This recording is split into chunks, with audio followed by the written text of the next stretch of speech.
You use Linux every day, whether you know it or not.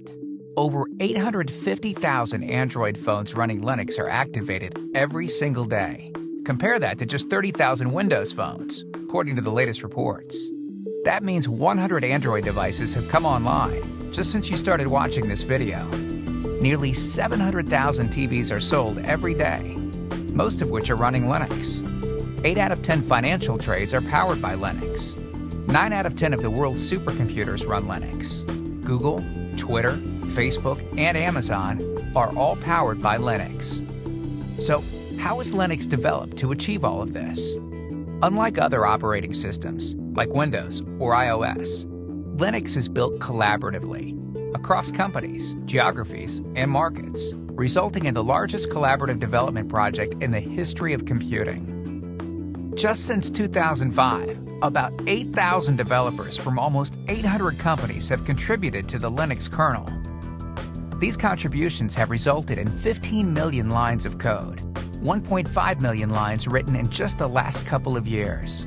Consider that Homer's epic Iliad poem is a mere 15,000 lines of text. The novel War and Peace, just 560,000 words. But it's not just about the sheer number of lines of code. It's also about how quickly Linux is developed and released. For example, a major new kernel comes out every 2 to 3 months. Compare this to years for competing operating systems.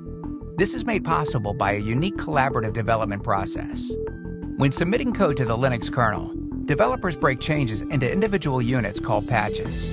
A patch describes the lines that need to be changed, added, or removed from the source code. Each patch can add a new feature, new support for a device, fix a problem, improve performance, or rework things to be more easily understood. Developers post their patches to the relevant mailing lists, where other developers can reply with feedback. When the patch is close to being release ready, it is accepted by a senior Linux kernel developer, or maintainer, who manages one or more of 100 different sections of the kernel.